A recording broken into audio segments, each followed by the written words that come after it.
Et à la presse, vous avez apporté une contribution importante au combat qui a été mené contre la négation du droit dans notre pays. Je voudrais réitérer nos félicitations au peuple de Guinée, qui a été à la hauteur du défi. On a empêché que le coup de force soit perpétré. Il n'y a pas eu d'élection.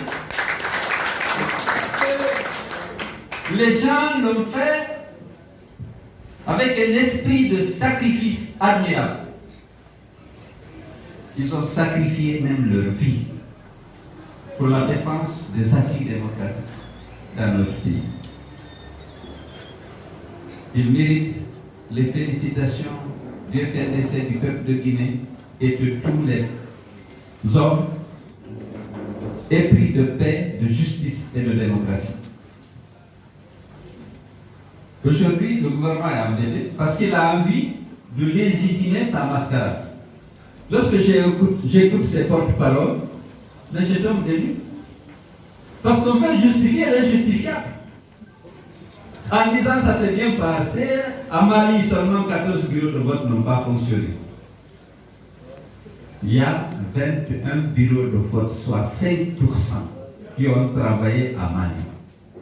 5% des bureaux de vote, dont 10 à Balaki. Tous les autres, il n'y a pas d'élection. Mais ils affirment qu'ils sont sans scrupules. Les contre-vérités proférées par le MATD, mais c'était révoltant. À Dalaba, il n'y a pas d'élection dans aucune sous-préfecture. Alléluia, il dit qu'il y a eu que quelques bureaux de vote, 2 ou 3, que tout le monde a vu. Mais ce qui est aujourd'hui plus révoltant, c'est Alpha Condé qui réchauffe son instrument actuel de division.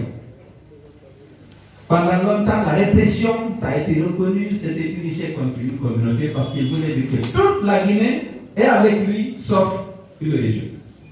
Vous regardez les statistiques, on a tué des enfants de moins de 20 ans, ciblés.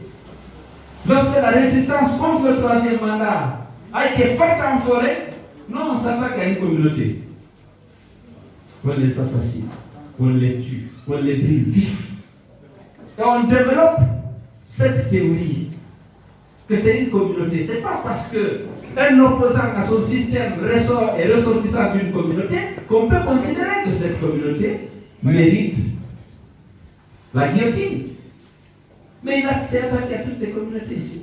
Quand M. Ousmane Kata a été exclu de l'Assemblée, parce qu'il a attaqué la communauté mandée, ils ont fait une déclaration. Mais c'est lui qui disait, en 1993, que tout Malingué qui vote pour Lansana Conté est un bâtard. Je donne l'Assemblée à la forêt, la primature à la Basse-Guinée, il est toujours dans ça. Il faut que les Guinéens veulent être unis. Nous voulons une république des citoyens.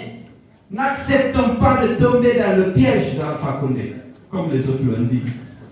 Aujourd'hui, en forêt, c'est le calvaire. J'ai entendu un baron du système dire que Chérif Abdallah n'est pas guinéen et mauritanien. Pourquoi il ne s'est pas adressé à Alpha Condé? Oui, pourquoi? Parce que Chérif Abdallah est né à Nagué, à Dakar. Moi, j'étais à son baptême tout jeune avec mon père. Pourquoi il ne s'est pas adressé à Alpha Condé? Puisque si le père d'Abdallah est venu de Mauritanie, celui d'Alpha Condé est venu d'ailleurs. Nous n'avons pas besoin de faire la Guinée généreuse, l'accepter sans jamais lui opposer l'origine de ses parents. La Guinée l'a adopté. Finalement, toute la Guinée l'a adopté. On ne lui a jamais opposé ça. On a même dit, on lui a dit, bon, tu es de Barreau, tu es né ici, pour faciliter les choses. Mais lui, il est en train de nous diviser. On ne peut pas lui accepter ça. Il a trouvé les Guinéens unis. Parfois, dans la souffrance et dans la joie, il faut que nous restions unis. J'ai toujours dit le problème de l'unité nationale, c'est Alpha Condé. Il n'y a pas de problème, hein? C'est lui. Et désormais, il faut qu'on se mobilise. et pour mettre fin à sa dictature qui met en cause non seulement les acquis démocratiques, mais l'unité de notre nation, pour promouvoir la tolérance, la confiance et la fraternité entre tous les fils de Guinée, sans distinction par rapport à la sensibilité politique, à l'origine ethnique. Nous devons être fiers de la diversité linguistique et culturelle de la Guinée. C'est une richesse énorme. Ça ne peut pas opposer les axes.